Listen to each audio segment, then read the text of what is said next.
Tim Carper, also known as Coach Carp. The name of my business is Skills and Drills Institute. The people I serve are usually athletes from the ages of 7 all the way up to probably 18, but can get into the college age as well. Awesome. I can't wait to learn more. Tim, sports have been a huge part of your life since childhood. What first sparked your love for athletics, and why did football become the sport that captured your heart? Well, football sparked my love for athletics. When I was younger, I can remember the first time I ever saw a professional football game. I'm gonna date myself here. It was probably 1984. um, I was watching. We were living up in we were in northern New Jersey. We had just moved out of New York City, out of Brooklyn, and I was watching the Giants play the Bears, and I was mesmerized by Walter Payton. Like I'd never seen it before, and I was just hooked as soon as I saw it. And at that point, football became like the sport that I loved, but something that I thought I wanted to do. And when I say thought, because I was watching adults or grown men play on TV, I thought you had to be an adult to do it. But there was a surprise waiting for me later on. Before we moved, I was riding my bike in the neighborhood, and I rode past a local high school where my sister went to high school, and I saw a practice, but it was kids. And, I almost ran my bike off the road, off the path, because I was like, oh, kids can play this sport too.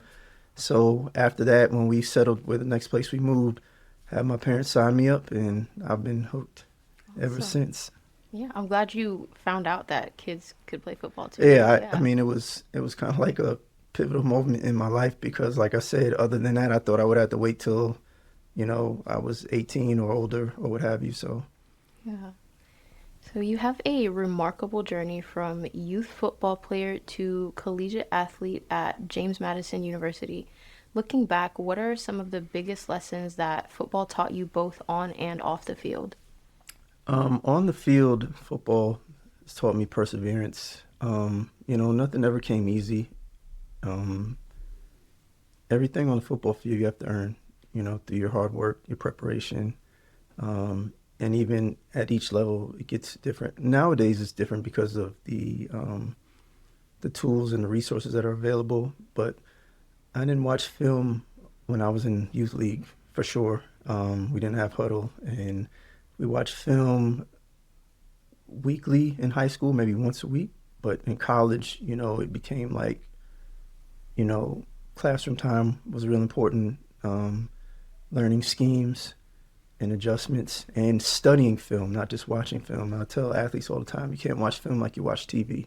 You have to study it. You got to rewind, play back. You got to look for certain things, and, got to take notes and write things down and kind of piece things together. So, but perseverance and accomplishment. And off the field, um, I was in the locker room with a whole mix of people from different parts of the state, parts of the country, different nationalities, backgrounds, or what have you. So the sense of teamwork, I've never had a problem working with anybody. And, we always said in the locker room, all we care about is can you play? Can you help us win? Care what color you were or where you were from. So, you know, I would embrace anybody, that I had to work with. Yeah, I think that's a good quality to have, being able to work with people of different backgrounds and different nationalities. Yeah, I think sports transcends so many of the, what would be perceived as differences or, what have you. Not just football, I think any sport, because, you're in a team environment. So, you Right. kind of have to, for the betterment of the team and the success of the team, you got to get along with your teammates. Right. And then could you talk a little bit about your scholarship story at James Madison University? So um, can I say my high school name? No, that do I name Yeah. drop? All right. So I went to Chantilly High School. I broke my collarbone early part of my senior year, so I kind of sat the rest of the season and the entire playoffs. It's weird. I had a teammate who had a more compound fracture, but his healed faster than my hairline fracture. So I was never able to return. Um, and I honestly had no initial aspirations to play college football.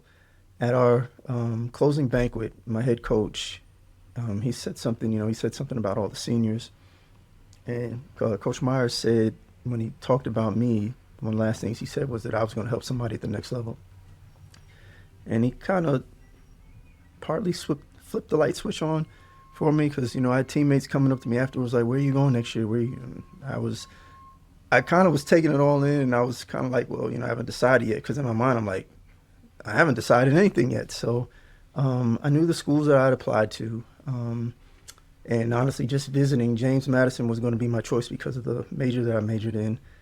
And I liked the campus every time we visited. So when I got there, found out there was there were walk-on opportunities. I didn't do anything in the fall except kind of, weight train, kind of stay in condition, stay in shape.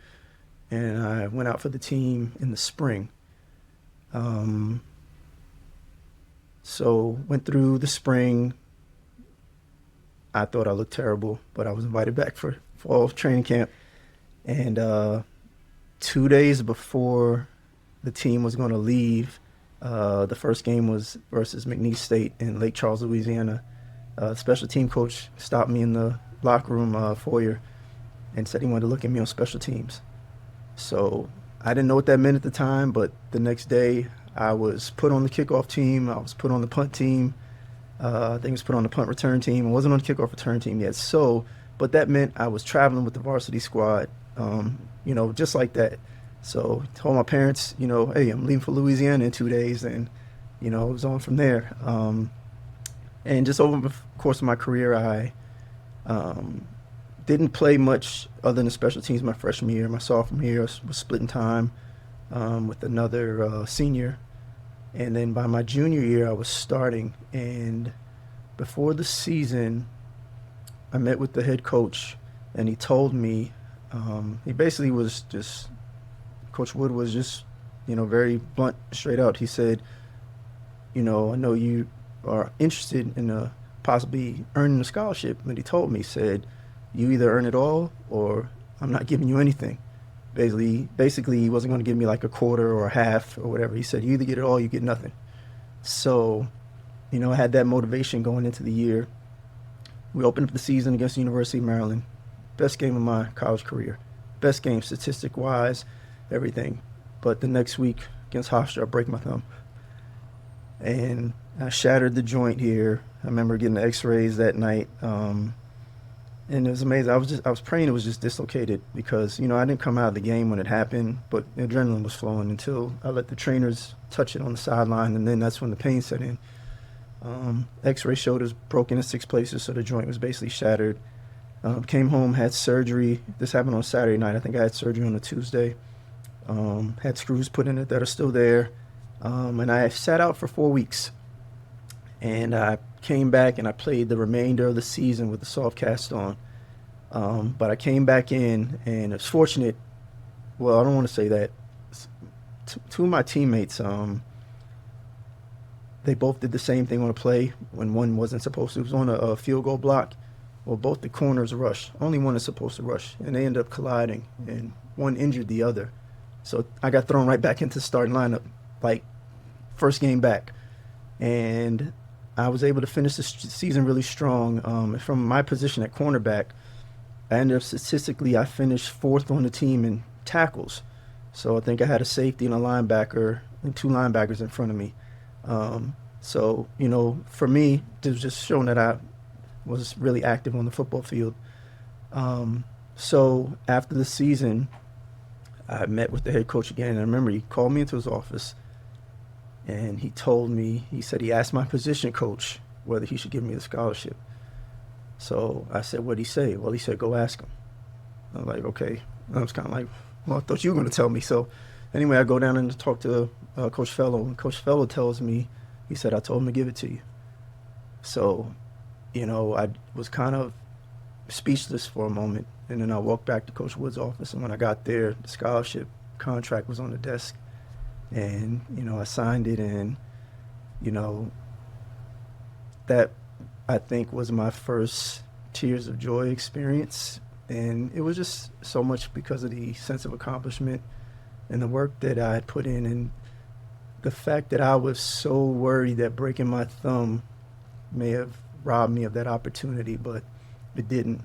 And, I just appreciated Coach for recognizing, the work that I put in and, what I was able to produce.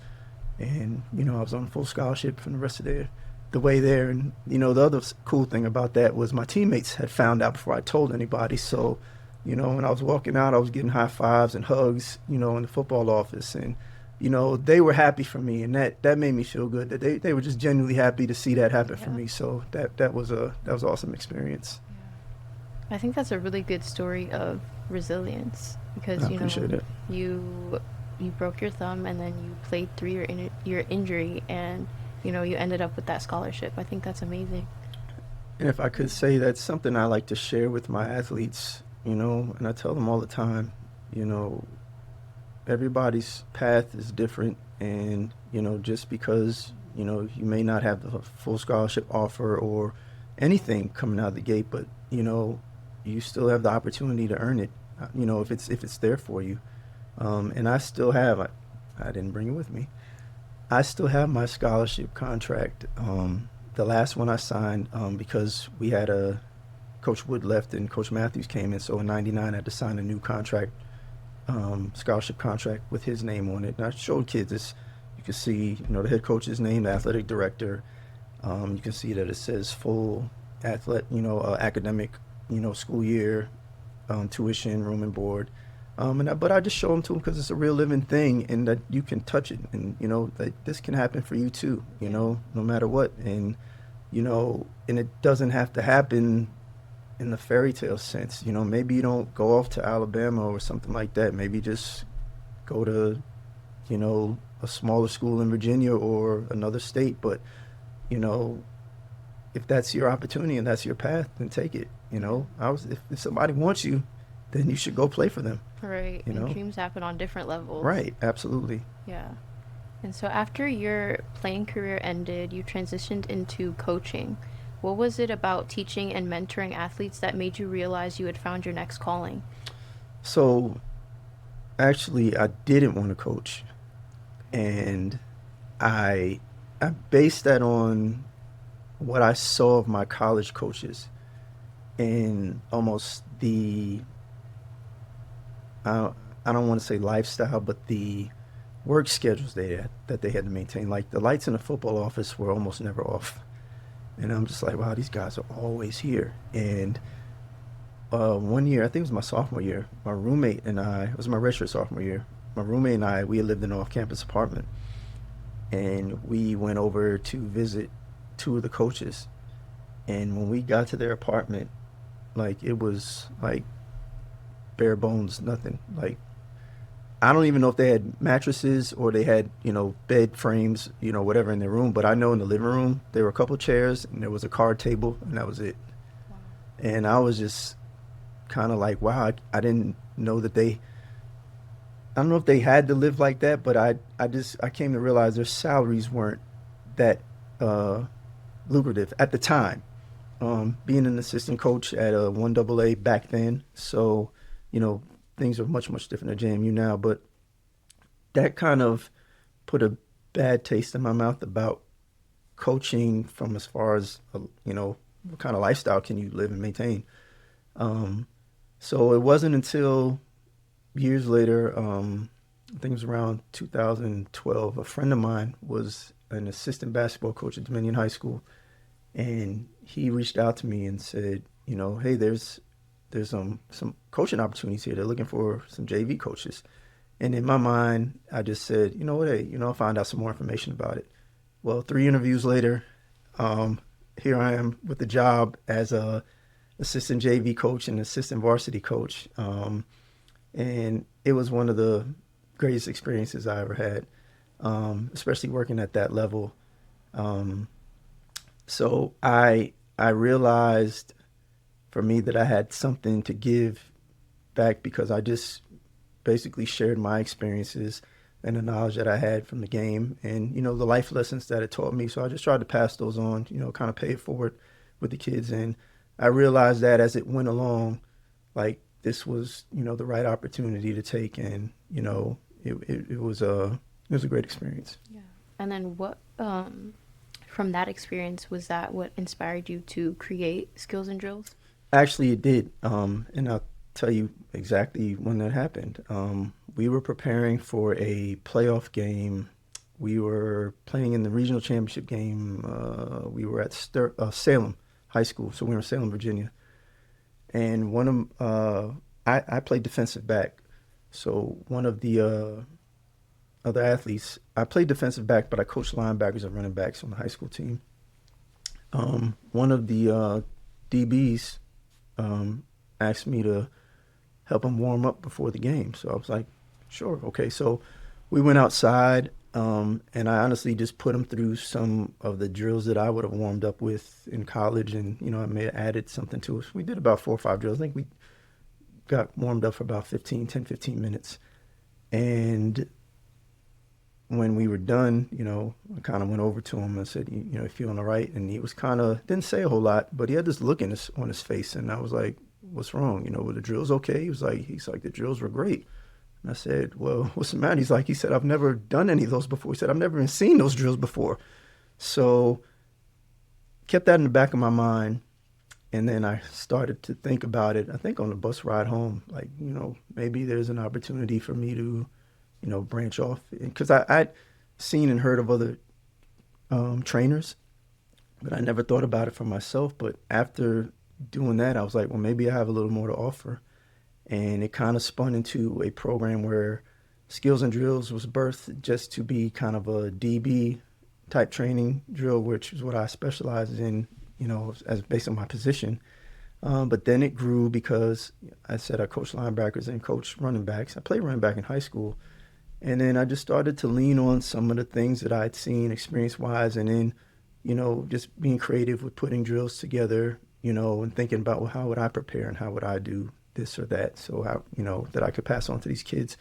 And then it became, wide receivers were added to it. I coached at another school. I did 1 year at Bishop O'Connell, and I coached wide receivers and DBs there before I got out of coaching.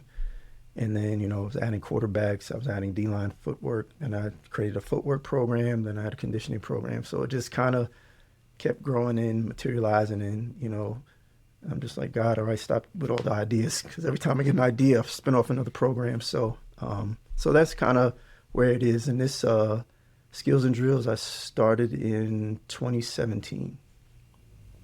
So almost 10 years. Almost 10 years. Awesome. Yeah. Yeah, and then you often emphasize character, discipline, and accountability alongside athletic performance. Why do you believe those qualities are just as important as speed, strength, and skill development? Character, discipline, and accountability. okay.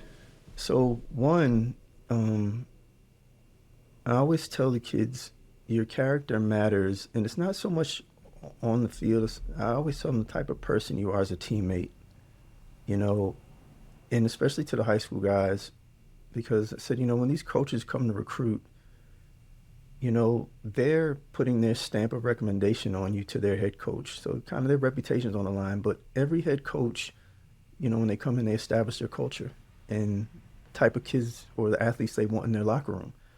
So I'm like, no coach is going to let you and your attitude and your ways come in and, kind of break up what he or she is established. So I'm like, you're not worth the risk. No matter how good you are, they would just go on and find the next version of you that doesn't have all those, issues or baggage, if you will. So, I tell them that, and you, why do you want to be, do you want to be the type of teammate that the teammate that your team doesn't like, that guys don't like playing with you, that they don't want to block for you, that they don't, enjoy being around you?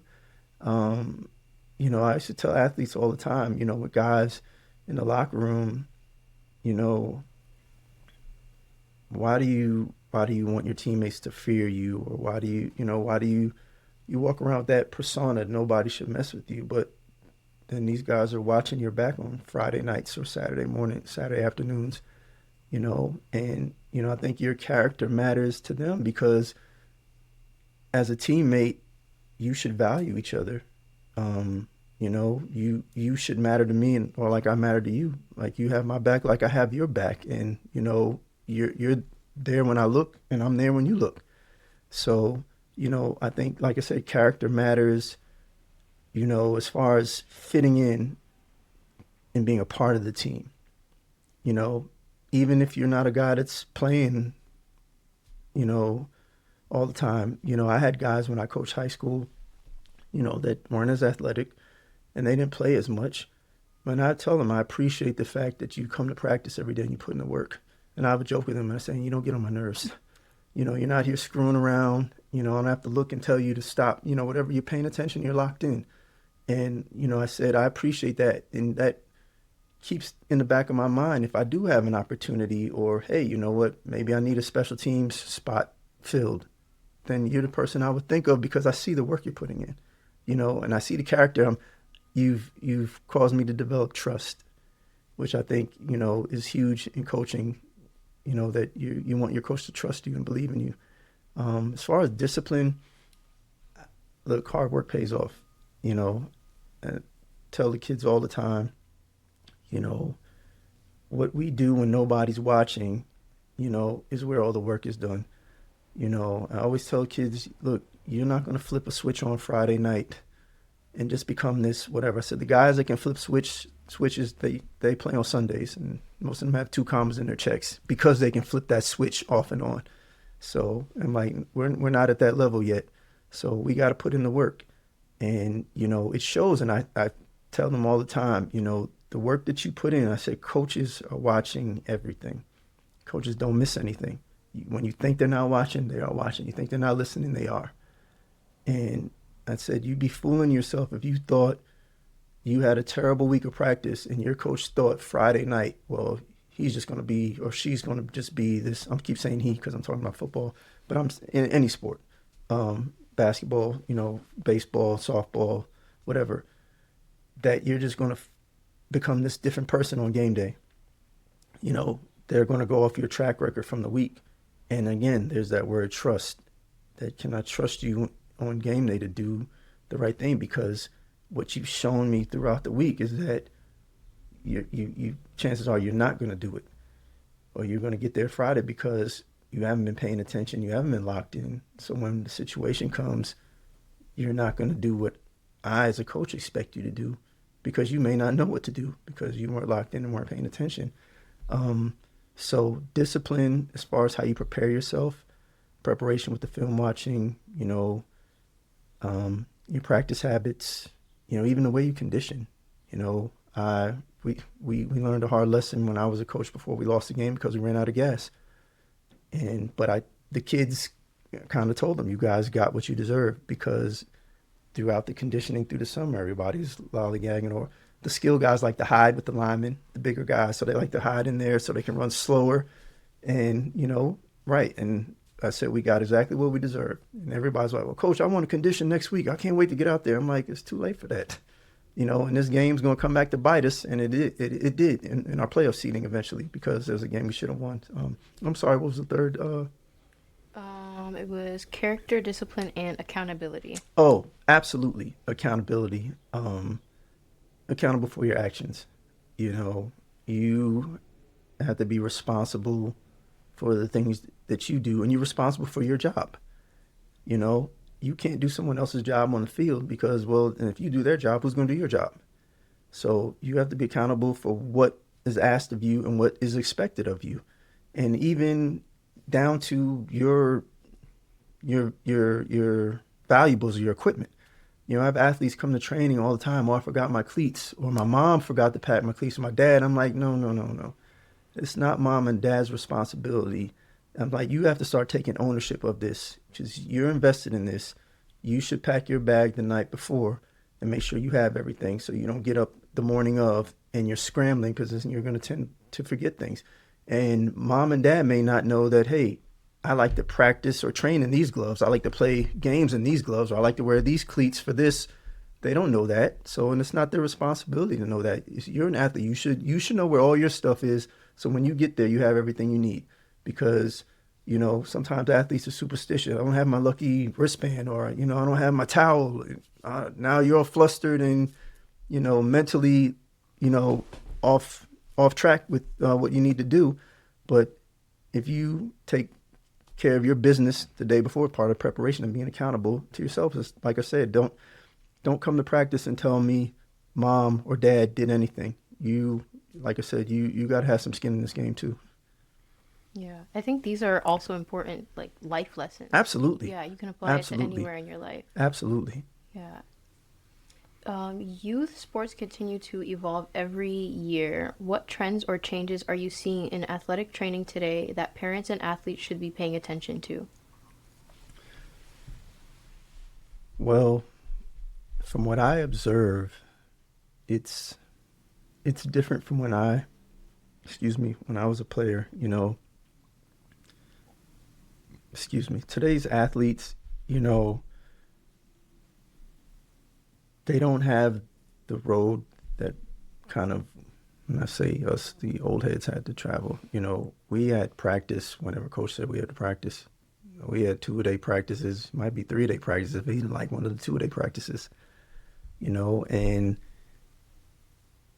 nowadays, back then, I never dared to think to question or talk back to my coach. Now from what I see, and I'm not saying anybody shouldn't have a voice or opinion, but you know, just sometimes I don't see the level of respect or reverence that some used to have for coaches that they don't have now. And, even parents advocating for their kids, which is great, but, you know, the coaches' opinions used to be more valued, which I think they are in some cases still. But, parents, that's your son or your daughter. And, you see them a certain way that, and I hate to say it, it's not all the time rose-colored glasses, but, you may feel like your son or daughter is not getting the opportunity that they deserve. And I always used to tell parents, instead of coming Friday night, how about come stand at the fence on Monday through Thursday and watch your athlete practice? And then you'll see why what's not happening on Friday nights, because of the product he's producing in practice. Because he may go home or she may go home and tell you one story, but why don't you come witness the real thing?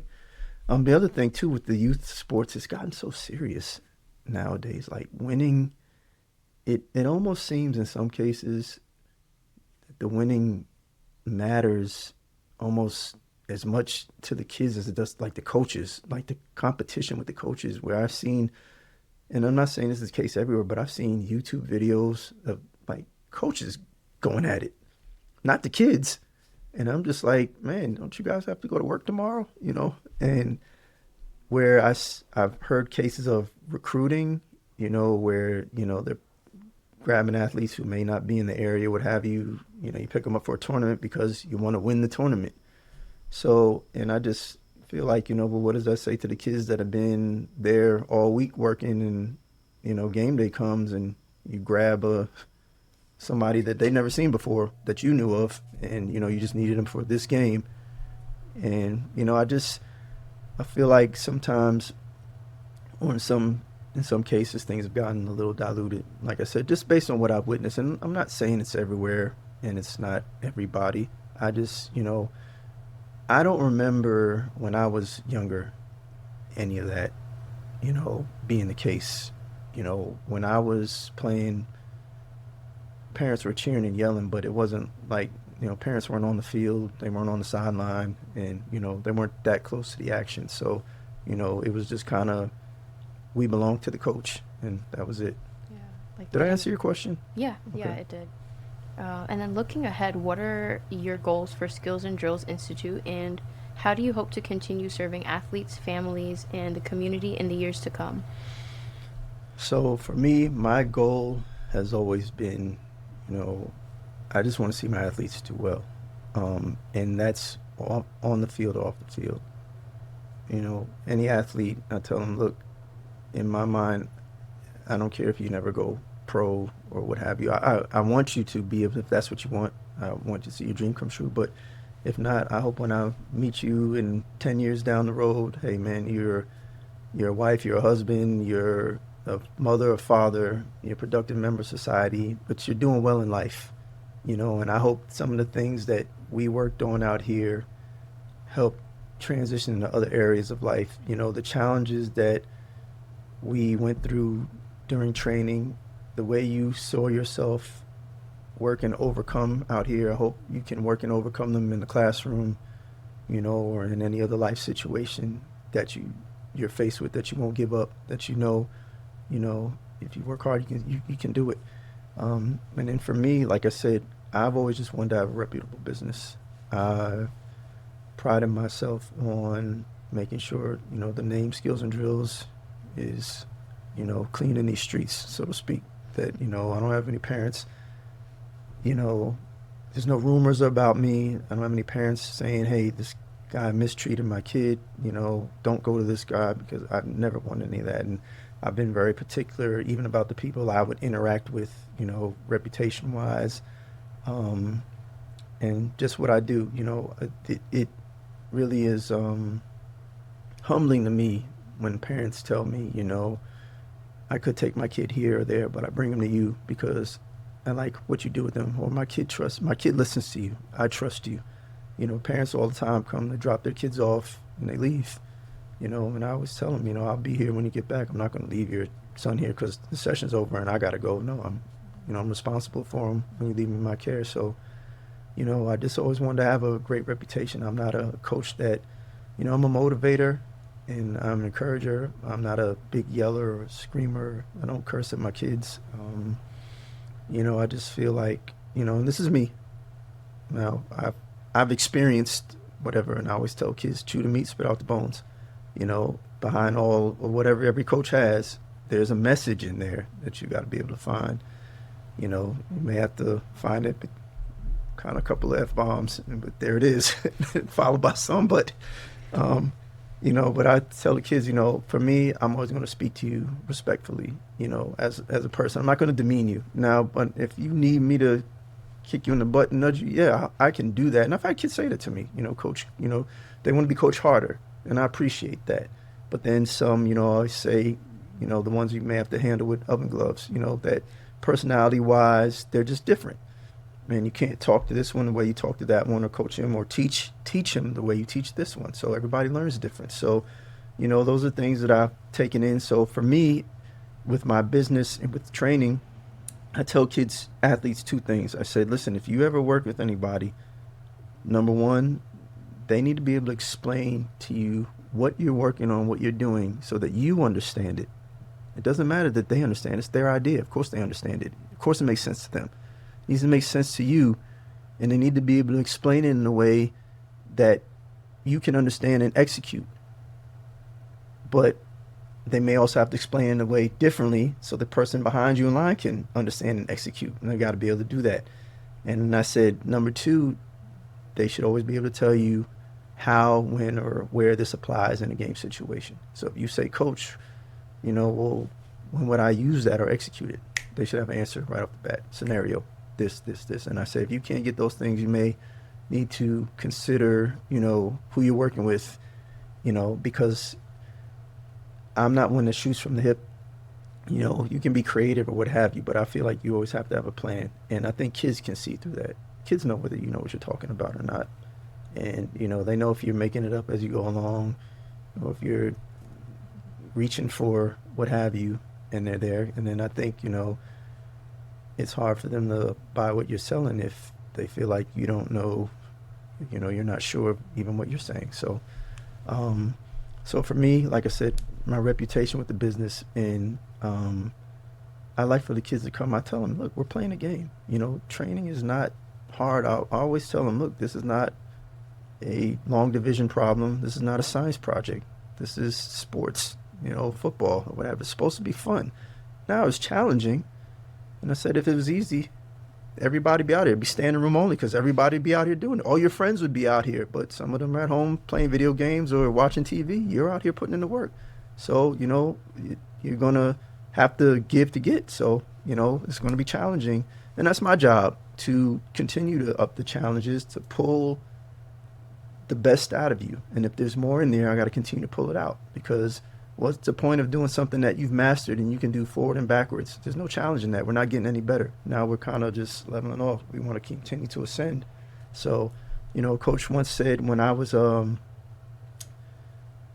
want to say my high school coach said this. He said, you either you're either getting better or you're getting worse, but you never stay the same. So that's my goal is just for the athletes to continue to ascend and to get better. Yeah. And it sounds like you care about your athletes truly, you know. It's funny, and I'm gonna tell you who said this to me. I got a compliment, and it said, I'm looking at the way you respond to your athletes, and it looks like you always respond from a coach's perspective of what's best for the athletes and about their development, but not so much as a salesperson or someone trying to fill a session. And I appreciated that. But you know who told me that? ChatGPT. Wow. Yeah, I use ChatGPT when if I have to send a long email out, and I always want to make sure, hey, does this sound too personal? I don't want to offend the parent, but I want to get my point across. But I want them to, feel like, I'm always going to have their athletes' best interest at heart. And, that's what helps me kind of with the wording, smooths it out for me. And that's what it told me. He said, I've been working, this is how I was talking to me, I've been Yeah. working with you for a while here. And I noticed whenever you respond to your parents, whenever you, send me, things to rewrite, you always talk from a coach's perspective, and you always have the athlete's development and best interest at heart. And, never sounding like a salesperson trying to fill a slot. So I appreciated that, ChatGPT. So And I'm sure the parents also appreciate that. yeah, I over the years I've been blessed, and I'm so grateful. I was thinking about this on the way over here. I've always worked well with the parents that I've had the opportunity to work with. Thus far, I haven't had, I don't know if you want to call them those parents, or I've never had to experience that. Most of them have always trusted my judgment. And, like I said, I try to conversate with them and kind of keep it collaborative. Because for me, I'm, I don't ever feel like I'm the end all be all. For me, I've always felt like I'm a part of the village. And I know I'm not the only I'm not the only show in town. So there's other trainers, so I appreciate the fact that you're trusting in me. And then if you make a decision to go otherwise, that's fine. Then my time hopefully was well spent, and that was my time with your athlete. And now he's moved on or she's moved on. But I appreciate being part of the village. So I hope, like I said, to do my part there. And parents have told me, like I said before, where they're like, my kid listens to you, that's why I bring him here. Or you know, my kid trusts you, or I trust you, or I like the the way you work with them. I believe it or not, I have athletes that are not playing competitive sports anymore. They just come for the footwork training and the work to stay in shape. But they just like, what I do, and the parents like what I do, so they just want the kids to stay with me, and I appreciate that. I don't take that lightly or take it for granted. So that's why, like I said, each one of my athletes, I try to get to know them. They're not just numbers to me when they come out there. I got to break the ice with the new ones because they won't say two words to me. And I'm like, I tell the parents all the time, a session or two for them to get to know me to get to know them, kind of break down a couple, put some guards down, so they realize, hey, you know what, they could get in the car and say, hey, mom, I hate that guy. I don't ever want to go back to him again. So, or they could say, yeah, I want to come back the next week. So then I try to get to know them, outside of the field. What are they interested in? What's their favorite subject? What do they do to have fun? And then, or whatever sports teams are interested in. So I keep that in mind. So when they come back the next time, I've learned something, or I brought something with me to conversate, to continue the conversation. And it's just to set them more at ease and to make them feel more comfortable. And even the way I train, I'm just trying to build confidence. I tell the kids all the time, I call my training grounds the lab. And, the lab is where we come to make those mistakes, where we come to learn from them. So it's okay to mess up here, because this is where we're going to correct and learn from it. But I don't want you to be afraid like you're doing something wrong, or that I'm going to be mad at you. And like, no, it's never like that. And that's me just continue to build their confidence. So once they're training confidently, it doesn't matter what happens, because then what I like to tell the parents is, by about 4 sessions with them, I'll see them turn a corner. But then they'll turn a corner mentally, because then they're going to start thinking like an athlete, because that's how I'm training them. And a lot of times they'll stop in the middle of a rep because they felt what they did before I can say it. And I always ask them. But then that's them saying, hey, coach, can we start that again? Can we do it again? Or they're not satisfied with their rep and they want to do another one. So, once we get to that point, then, they say we're cooking with grease. And, then we're developing, we laid the foundation. Now we're starting to build upon it. Yeah, awesome. So teaching them that recognition and being able to, find where they can improve. Absolutely. Yeah. And for athletes, parents, and coaches who would like to learn more about your programs or connect with you, where can they find Skills and Drills Institute and get started? So I have a website, it's www.skillsanddrillsinstitute.com. My email, can I say that? Yeah. Sorry. Yeah. First podcast. All right. Coach Carp, CARP at skillsanddrillsinstitute.com. I'm on Instagram at Skills and Drills. Oh, and Skills and Drills is not A-N-D, it's the letter N, like here. Skills and Drills. So, because there is a Skills and Drills, that's not me.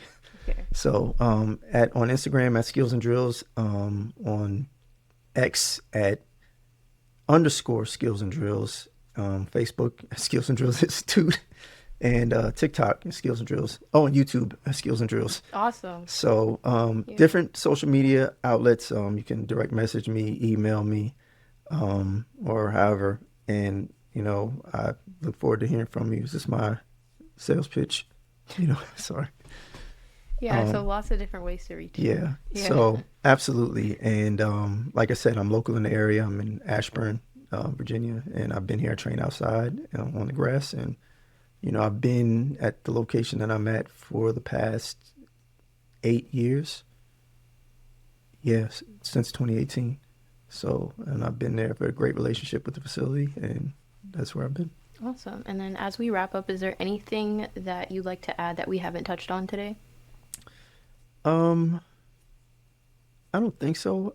I just would like to say thank you. Like I said, for you guys contacting me out of the blue. Like I said, I've never done a podcast before.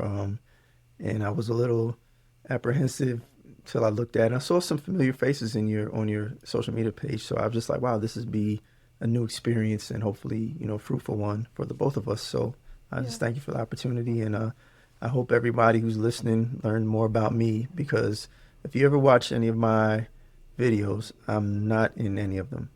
I don't want to be in any of them. I want, when I post videos, it's to display the athletes. Now, just display the work that we do. You'll hear my voice, but, I don't want it to be about me. So now you're seeing the guy behind the camera. Hi, everybody. Right. I keep it, if I can say this, I used to tell the kids, you familiar with Vlad TV? No. All right, he's a podcaster. He interviews a lot of artists, hip hop and whatever. But he's always the voice behind the camera. The camera's always on them, and he's back there in the voice. So I tell him, I keep it Vlad TV. I never wanted to be in there, and I don't, even when someone films for me, film the athlete.